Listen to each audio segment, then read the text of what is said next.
50,000, about 11,000 are people under 30. There are 14 patients on this floor right now, 3 on ventilators, all of them intensive care. ICU doctors and nurses say they have treated patients on this floor as young as 21 and as old as 105.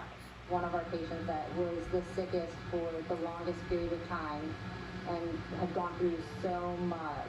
And he was an otherwise healthy person, young, and still didn't survive this. She thinks if people could see what she sees, how COVID ravages the body, they might think twice about not wearing a mask. A snapshot from the front lines of a pandemic that shows no signs of slowing down.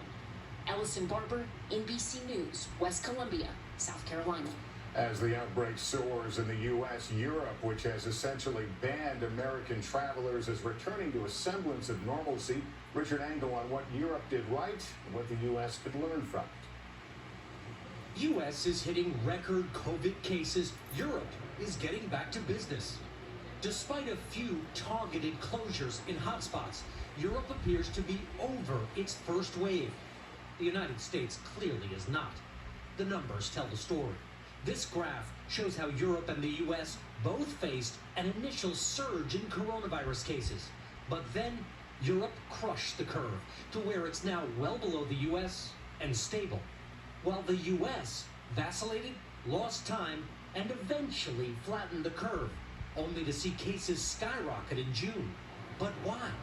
While each country in Europe had slightly different experiences, generally, Europe stuck to a script. COVID policies were national, not up to local discretion.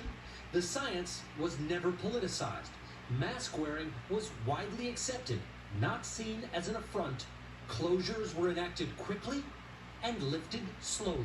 European countries are looking at a number of countries in the world, Brazil, the United States, India, Russia in particular, as reservoirs of infection that will continue to pose a threat to the rest of the world. Dr. Anthony Fauci admitted the U.S. isn't following a winning formula. When you compare us to other countries, I don't think you could say we're doing great. I mean, we're just not. COVID has been a test. The U.S. so far is failing it. Without mentioning any country in particular, Germany's Angela Merkel this week said the pandemic can't be fought with lies and disinformation, hatred, or agitation. She said COVID exposed the limits of fact-denying populism. President Trump has insisted on reopening schools. Here in Europe, that's already happening.